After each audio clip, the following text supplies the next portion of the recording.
a lot of you may not have heard, or you've heard pieces of a story that happened a long time ago in a galaxy far, far away kind of thing. But for those of you who don't know, I'm Stan Russell. My wife Ernestine right here. We started going to Asbury in 1984. I've slept since then. And we have three children. We have 5. We've got Aaron and Joshua, expecting their first baby in just a few days. We've got Ryan and Min Young, who are in South Korea. They had a baby in July, and he's a little tank. He's only 5 months old yet? 5 months old almost, and he's over 18 pounds. He's and Emily lives in Texas, and she's engaged, and we're hoping that we're going to have a wedding next year. So that's my family. And our family has been at Asbury for from 84 to 98 when Pizza Hut moved us to Texas. And when we were in Texas, for a while we were confused. We didn't know whether we belonged there or belonged here. And then we didn't belong down there, we still felt here. And then there was a point in time where we felt lost. We didn't feel like we belonged to either one. But I retired from Pizza Hut in 2014, and we came back up here. And so we came back to Asbury.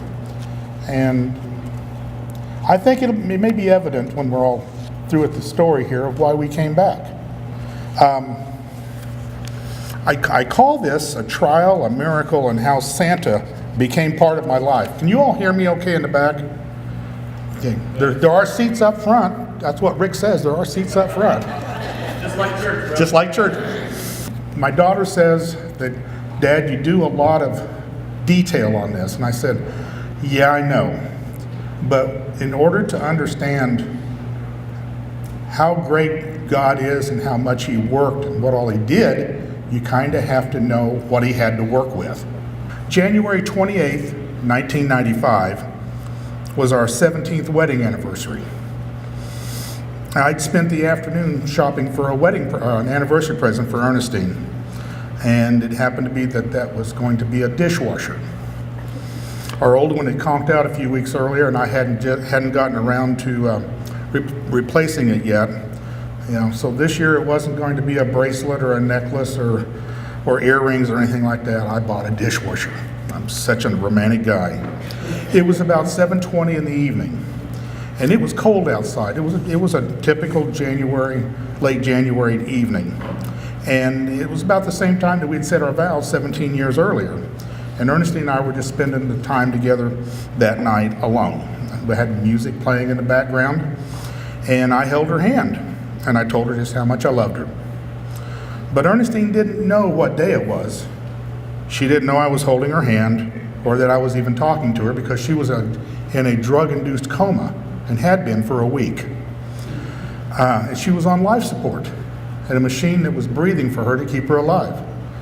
And it was breathing for her as hard as it could, as fast as it could, with 100% pure oxygen.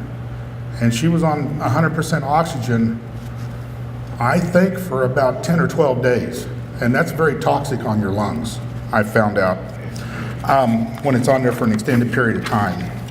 And the machine just almost literally shook her every time it was breathing for her. And that's a picture I can't get out of my mind. So standing beside her bed, I held her hand and I leaned over and I told her that, Ernestine, 17 years ago, right about now, I promise to love you and cherish you and take care of you. And I want you to know I'm still here. I'm still going to do that. And I love you with all my heart. So then I leaned over and I kissed her. And the machine carried on. Earlier that morning, I had a conversation with the pulmonologist that was on call that weekend. Knee guy, Christian guy. And after he examined Ernestine, we were standing just outside the room looking through the doorway, and I asked a question I hadn't asked yet. I said, what's the mortality rate on this disease for somebody like Ernestine? And he stopped and he looked into the room and he looked at the machine and he said, for somebody as sick as Ernestine is, it's about 90%. So it was an interesting, I told my sister that later, and she said, but you know, our God isn't a God of percentages. And we found out as we went on. Tomorrow isn't promised to anybody, and life is fragile. Life doesn't always go in the direction we think it's going to. You can be healthy one day, playing in the snow with your family, and practically on death's doorstep the next day. I brought Ernestine to the hospital on Monday, January 16th. She'd been sick at home for a week. And in the ER, she had been diagnosed with blood poisoning and pneumonia. And I didn't have a clue to the severity of her disease at that time. She'd had pneumonia before, and I'd gotten her to the hospital. I felt like everything was going to be okay. She was where she needed to be taken care of. And I was relieved everything was going to be all right, I thought. Later that day, though, as my mother-in-law and I were walking down a hallway and talking, we had a conversation with the pulmonologist that was taking care of Ernestine. He'd only seen her just a few hours earlier. And he kind of struck me at that point in time. He was a no-nonsense, serious kind of guy. And during our conversation, he looked at me and he said, you need to understand something. Ernestine is very, very sick, and she may not survive. And I don't remember much of the conversation after that. I just stopped. I was stunned. I had never thought or occurred to me that she was that ill. So, among the handful of verses, Lawrence, that we had memorized in our times in life group together was Proverbs 3, 5, and 6. It said, trust in the Lord with all your heart and lean not on your own understanding. In all your ways acknowledge him, and he will make your paths straight. Along with that, I always hung on to Philippians 4, 6, and 7. Do not be anxious about anything, but in every situation, by prayer and petition, present your request to God, and the peace of God, which transcends all understanding, will guard your hearts and minds in Christ Jesus. I grew up a lot that day. I had to have a talk with God, the kind of talk that I'd never had before. Excuse me. This is going to happen, even after all this time. But it wasn't as hard a talk as I thought it might have been, or maybe it should have been. I don't know. Ernestine and I both have a deep, abiding faith that God is in control. But we know he's always in control. We know we can trust Jesus totally. And we can tell him what we need, what we're thinking, what we're feeling. And I already knew that day that God would lead us through this awful thing that we were facing. So I talked to God that night, and I gave him what was already his.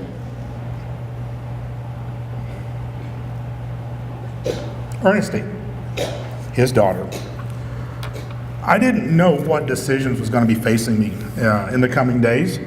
I didn't know whether she was going to live or die. And I knew I couldn't fix her. But I knew that I could trust Jesus no matter what happened. And you know what happened? That peace was mine. I had a peace that I had never felt before. I felt that God was going to take care of Ernestine. I didn't know what was going to happen, but he was going to take care of her. And at the same time, I felt protected and loved. And I knew that he was going to take care of us and the kids too. That first week, a lot of things happened. Monday, we go to the hospital. Tuesday morning, Ernestine's in her room and her mom's in the room with her. And I'm in the waiting room. Sherry Smith was there. Pastor Dennis and LaDonna were there. And Ernestine's dad was there. And we were just talking about things, and we were just having a conversation. And Ernestine's dad was a heart patient. had been since 75, was forced to retire from his job, and he'd always had some health concerns.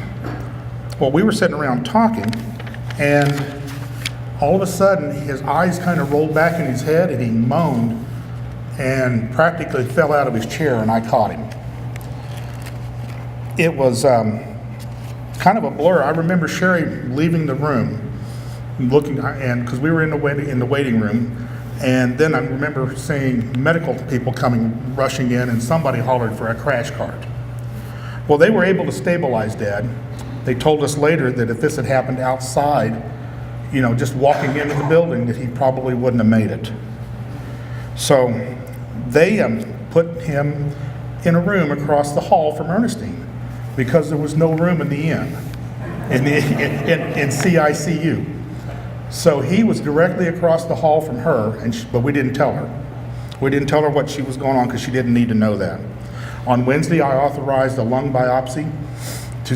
They told me it would tell us the extent of the damage, and I was told that she's going to come out of the biopsy on the ventilator, but it should just be for a few days. And the biopsy told us that her lungs had a lot of disease in them, that they were very, very damaged, and there was a lot of stuff going on. That's when I heard about this condition called ARDS, Adult Respiratory Distress Syndrome. And best as I can describe it in layman's term, it's a condition where the diseased lung tissue puts fluid into the lungs, which damages the healthy tissue, which puts more fluid into the lungs, which damages healthy tissue, and it's a vicious cycle. The patient's lungs rapidly get to the point where they're unable to supply oxygen to the patient. In severe cases, it's fatal. Well, it was only supposed to be a couple of days, but that's where we started. Thursday, right quick, I left the building for a little bit, and while I was gone, she had a crisis. And when I walked back into the room, I was surprised to see that there were people in surgical garb all standing around her bed. Her bed was leveled off and raised as high as they could, and they had some kind of contraption working with her, and I found out that they were vacuuming out her lungs. She'd had some mucus start to actually get lodged and suffocate her. So they were working on getting that out, and they got her stabilized. Friday morning, Dr. Grabeau, who was her pulmonologist, set me down and said what he thought was the course of action we should take for treatment.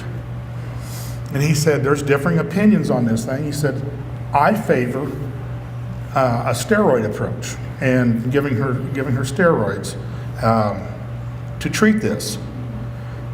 And he kind of said, what do you want to do? I mean, he said, we could do this, or we could take another kind. I said, well, we've been praying for you.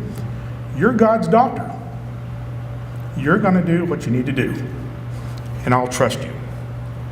And that's what we did. But that was the first time I'd had a chance to tell him that he wasn't my doctor or Ernestine's doctor necessarily. He was God's doctor. He was the one that was appointed to take care of her.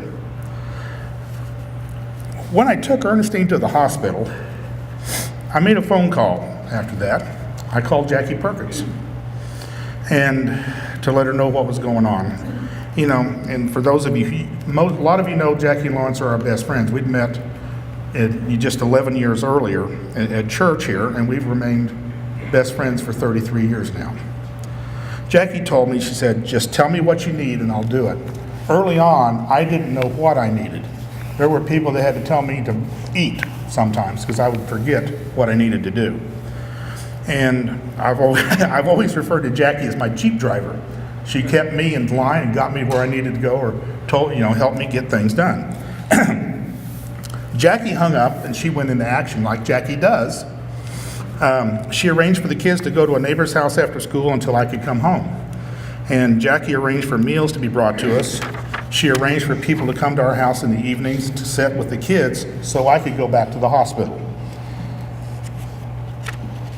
On Saturday evening, January 21st, Jackie had arranged for the kids to all be farmed out and staying with friends and places so that they could go to church on Sunday morning. That allowed me to stay later that night at the hospital with Ernestine. and then stopped by church, stopped by the hospital on my way to church on Sunday morning. But Sunday morning, I wasn't prepared for what I walked in on. I wasn't prepared for what I was going to see. Maggie, her nurse, was standing beside her bed, manually bagging on her. And she saw me, heard me come in, and she turned around and looked at me. She said, "She's been like this for about 40 minutes. You need to call your family." So I called. I made 2 phone calls. I called my mother-in-law, and I called Jackie. Soon my children and extended family were gathered around to say goodbye. Ernestine's dad was still in the hospital. He had been brought up from CICU, and he was sitting, I remember him sitting beside Ernestine's bed in a wheelchair holding her hand. I was told later that Pastor Dennis had made an announcement at church. Some of you were probably in church that day.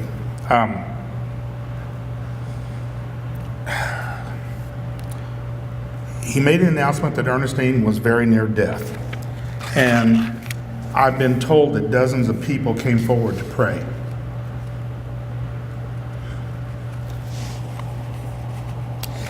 At the hospital, it was all surreal. I didn't know what was going on. I mean, I knew what was going on, but I didn't feel like I was there. The doctor explained to me what was happening to Ernestine and what was going to happen. He told me that her lungs were filling with fluid, her O2 sats were down in the 60s. And he said it's going to cause her heart to beat faster and faster trying to get oxygen to her body. And she's going to go into cardiac arrest at some point. What do you want to do? Well, I've got a note here in red. This is where I stop and say, I'd encourage each of you, if you haven't had a conversation with your parents or your loved one about what to do in a situation that you've got to make a life and death decision of something, don't wait till the last minute. It never occurred to me as having a 39-year-old wife that morning or that year that was something I needed to do, but it was. So I choked back some tears, I took a deep breath, and told the doctor, I said, if that happens, I don't want her to suffer, let her go. About 10 minutes later, I signed my first do not resuscitate order. I totally understood and accepted that if God was ready to take Ernestine, there wasn't anything we could do to stop it. If he was still ready for her to be here, nothing was going to stop that either. He'd take care of things to keep her alive. And in a short period of time, we saw that God started taking care of those details. The pulmonary tech that was on duty that weekend wasn't just any tech, she was the director. And she told me on Saturday that she took regular shifts to stay sharp and to stay up on stuff. I also found out that she was a believer. Because of Ernestine's restlessness that Sunday morning, that week, every time she moved her head or coughed, her oxygen levels would drop. So she said she wanted the doctor to approve putting Ernestine into a drug-induced coma. The doctor didn't think it would hurt, so he authorized it, and she was heavily sedated. She was given a paralyzing drug. So she was totally dependent upon the ventilator to breathe for her to keep her alive. And it was hoped that at least this might give her body time to heal. Well, during this same time, after church, a lot of people from Asbury showed up. And I remember, seemed to be about 30 people in the MICU waiting room in a circle praying for Ernestine. Throughout the afternoon, her O2 levels began to climb back up very slowly. And by early evening, her oxygen levels were back to 88%, which I'm told is the minimum of where you can be and still be healthy and avoid brain damage. That Sunday evening, though, something else happened. Something pretty cool. 3 good friends from church, Barb Lenz, Karen Strotter, and Justin Whitney. You remember Justin? Justin and Zelma. They were a neat couple, an older couple. They came up, Justin, Karen, and Barb came up to pray and to be there for a while and to pray and sit with Ernestine. I was exhausted. I don't remember what time it was, but I went home. I needed to sleep. When I showed up the next morning, about 9 o'clock, I met Barb. And I said, "Boy, you're here early. What time did you get here?" She said, "I never went home."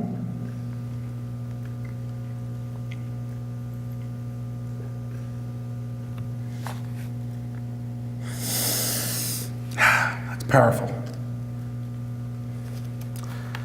God had preserved Ernestine's life, maybe just for a moment, but we were grateful. But we quickly started to settle into a routine that would carry on for months. During her 166 days in the hospital, I never spent an entire night. I had kids to take care of. Aaron was 12 at the time, Ryan was 9, and Emily was 7. And they needed her dad. I had responsibilities. The kids were with me almost every night except Saturday night. Every morning upon waking, I immediately called the hospital, talked to the nurse, and said, "How'd she do last night?" I got to where I could dial the number in the dark. I was trying to think of what the number was yesterday. I think I figured it out, but it was a number that I dialed a lot. Then I'd get the kids up, make sure they were dressed as appropriately as a dad who has no fashion sense can do, and get them fed, get them off to school, on the bus, or to a neighbor's house so that they could wait for the bus there. And then I got myself ready. My goal was to be at the hospital by 9 o'clock, because that's when the doctors usually began their rounds. And getting to the hospital, I'd get my coffee, I'd make my way to Ernestine's room, I'd give her a kiss, and I'd settle in my chair and wait for the doctors. I learned a lot about hospital waiting. I was able to spend hours in a room and not get fidgety. I just learned how to settle in and take the time. But I also learned that if I sat still even for a minute or two, I could fall asleep. I was exhausted for a lot. I'd just nod off. When the doctors came in, we'd discuss what we were doing for the day and what the plan would be. Then I'd go back to waiting and spending the time with Ernestine. I'd leave the hospital about 4 o'clock in the afternoon when Ernestine's mom and dad came up, and then I'd head out to pick out the kids from the neighbors. We'd head home, we'd do homework, we'd have dinner, we'd talk about school, we'd talk about mom. We tried to be normal. On Mondays, Wednesdays, and Fridays, somebody from church would bring us dinner.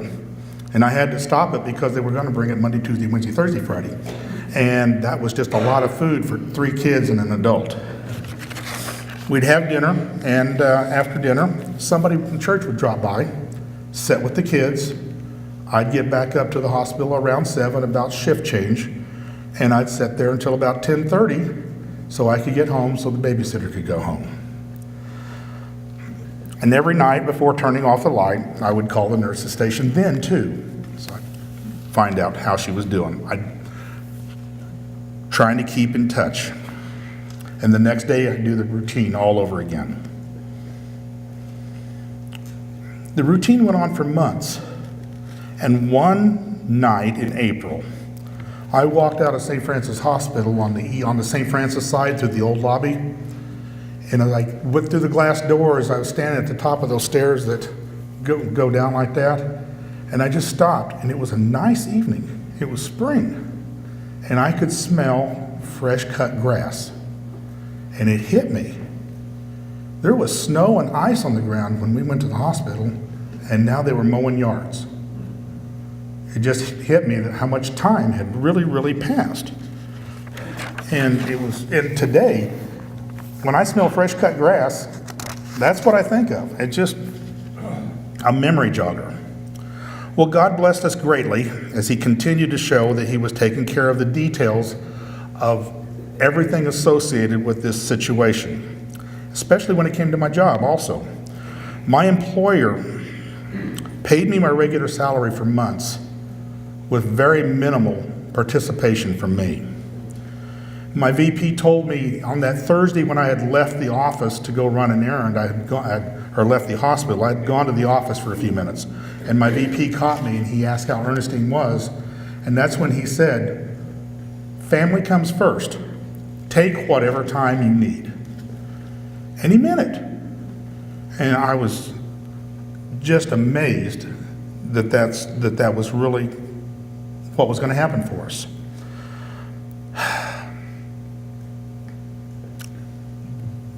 It was not until April that I started going back to work about half days.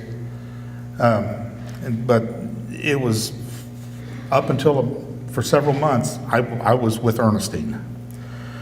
And this is not to say that there weren't some very dark days for us and troubling and sad days. I remember one morning getting ready, the kids were off to school. I was in the bedroom. I was starting to get my shower, and I just stopped. And this was early on. This might even have been the Tuesday or Wednesday after that weekend, that first Sunday. And I just started crying. And I hollered at God.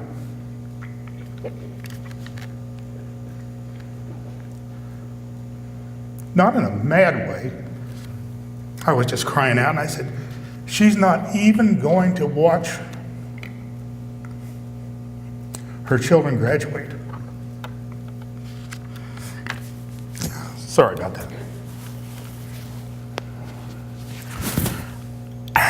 But I knew he could take it. I trusted God, but I still had feelings at times. And then there was another time on a Sunday night, probably in late March, when at the hospital, I felt like I heard a voice. And it said, "This is your fault.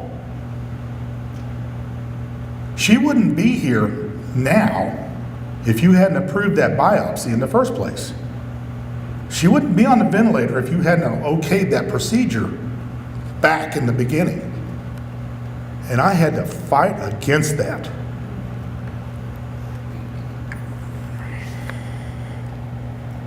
And then there was the surgeon who called me one night who had taken some care of Ernestine, and he had said, after looking at an MRI, he was saying, you might need to consider that we're going to need to do a heart-lung transplant. I've seen her MRI. If somebody had showed me this and told me this patient was alive, I'd have called him a liar. There's not any normal lung tissue here. So we had our situations. One Sunday morning in March, I was sitting in church. Pretty close to where we sit now. I might have been a few rows up, but pretty much where we sit now. And an usher came to me and tapped me on the shoulder and said, "Ernestine's mom and dad just called. They're at the hospital and Ernestine's asking for you." That hadn't happened before. So I went to the hospital to see what was going on. And when I walked into her room, I looked at her. She weighed 73 pounds now. And she was in total despair and seemed to be without hope. For a week or so, the doctors had been weaning her off the vent. So she was learning to breathe again. And I was told that every session like that was so tiring, it's like she ran a marathon. So we'd do a few hours and then give her some rest and repeat that. Well, I kissed her and I asked her, I said, "What's going on?" Now, she couldn't communicate. She had a magic doodle. Remember those? A kid's toy that you could mark on and you could see the letters or design or whatever. That's how we communicated. That and me trying to learn how to lip read because she couldn't talk. And She picked up her magic doodle, well, and shakily with one hand, she wrote, "I'm done." I wasn't sure what that meant. I didn't want to think about one of the things it could mean.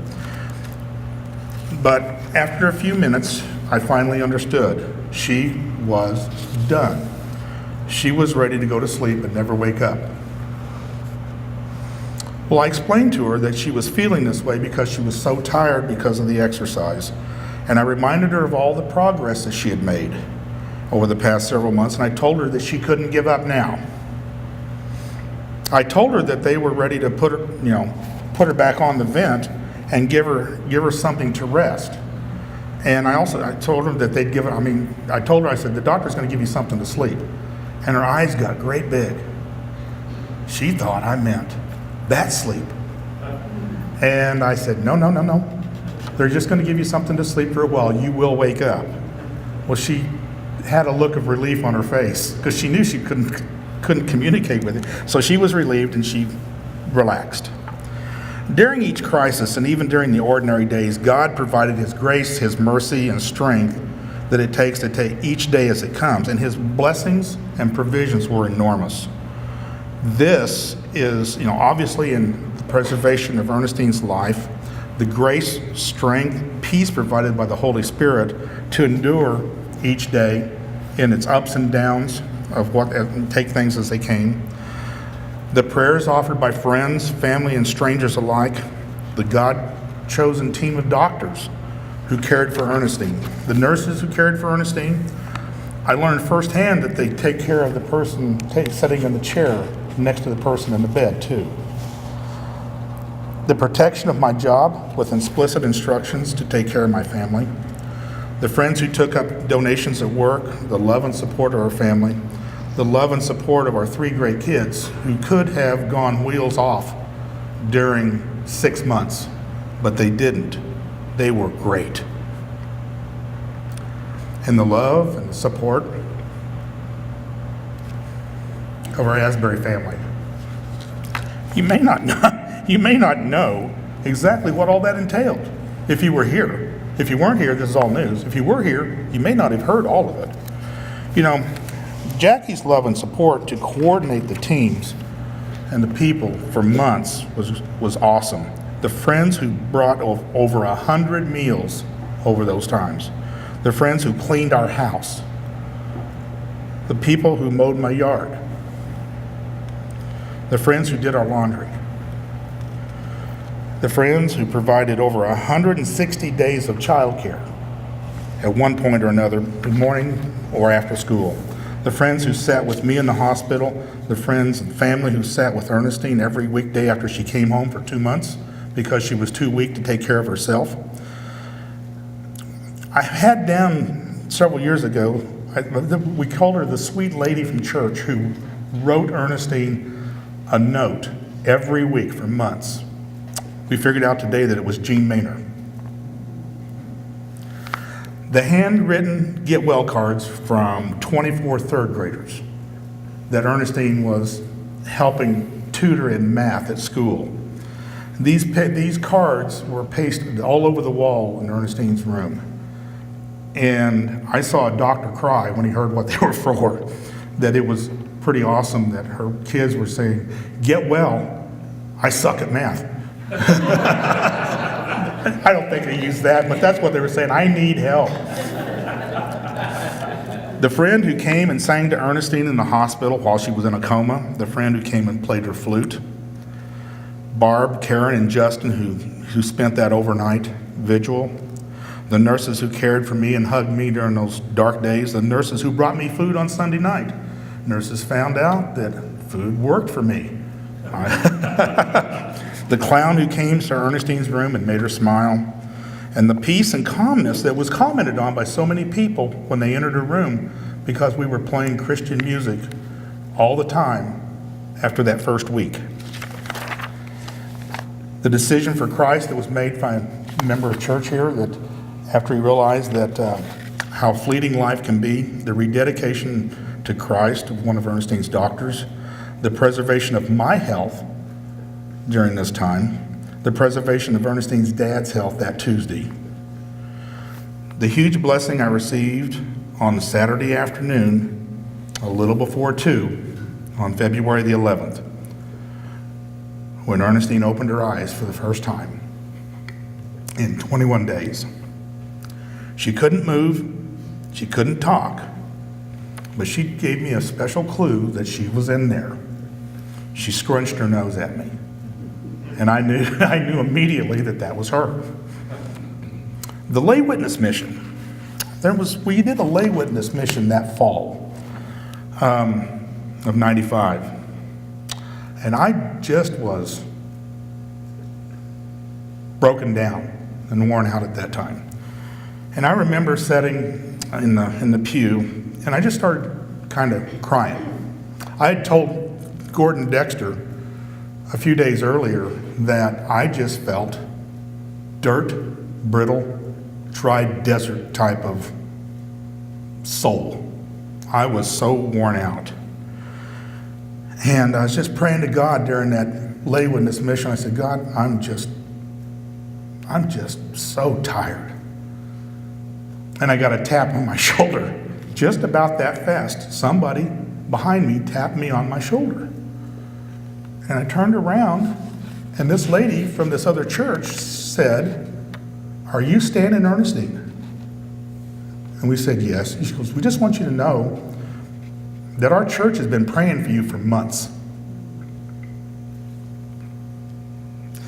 It was amazing that God gave me what I needed that fast. It was just amazing. You know, there's two sides to the story. Maybe one day you can talk Ernestine into giving her side. Might even be able to get Jackie to give her side. I mean, there's all kinds. This church was the hands and feet of Jesus in a way I've never seen. So, what's the outcome? Well, Ernestine's faith is stronger. My faith is stronger. We both found the courage to seek out others who are suffering and going through medical crises similar to hers. And over the years, we've had the opportunity, God has brought in our path a number of people in that we had total strangers that we had the opportunity to visit with and pray with about what was going on, and that we understood. We'd been there. And because of the comfort and overwhelming support that I've received of this, something changed in me. Being in a hospital is hard on everyone. It's obviously hard on the patient, and it's hard on the caregiver too. This experience opened me up to a sensitivity to others. Santa is that one area. And I can blame Roberta Beckman, and I don't. Roberta Beckman, I realized last night, as I was going over this and looking at it, realizing how Santa got started was an invitation from her to do Santa at a children's hospice Christmas program. And in 1996, I think, well, I didn't have a suit.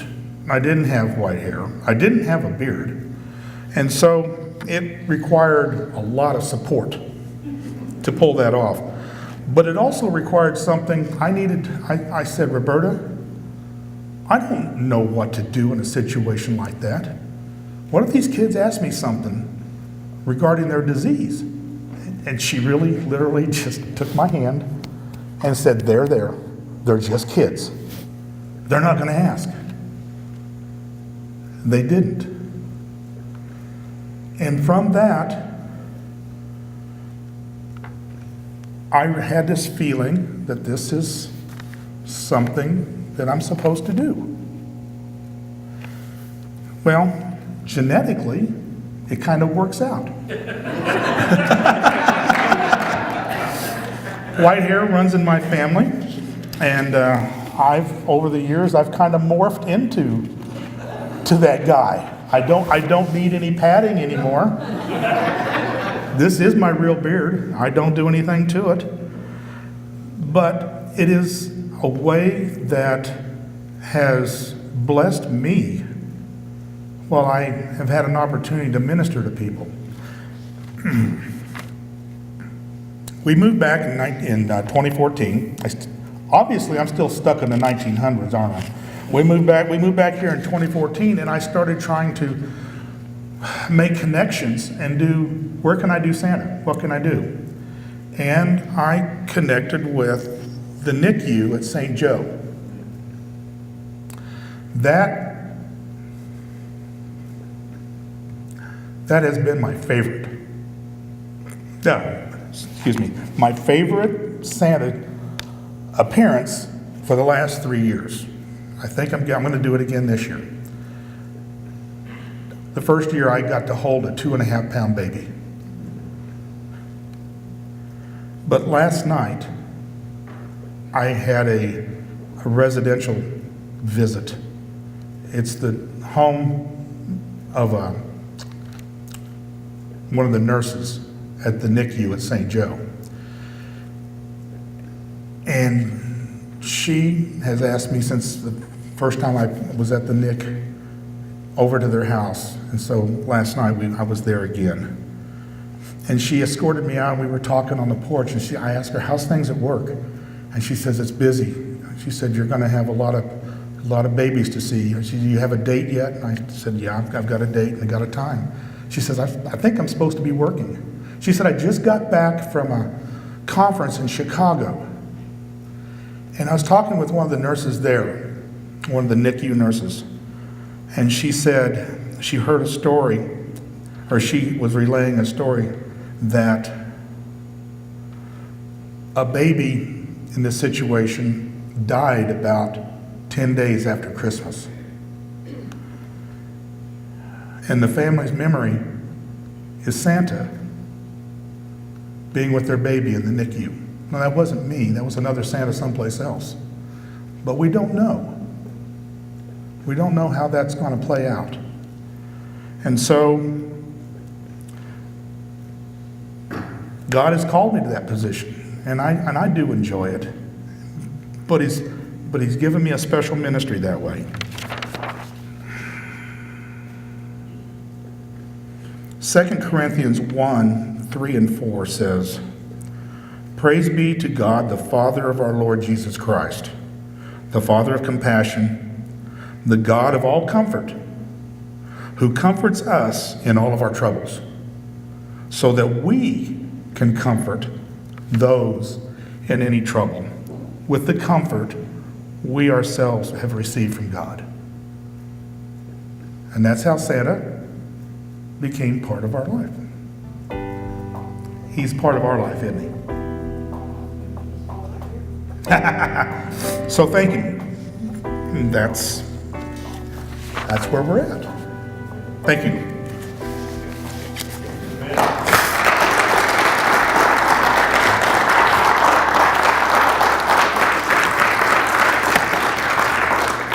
This is usually where the speaker sits down and I come up.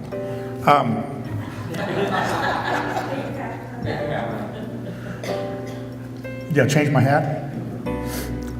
Thank you again for coming.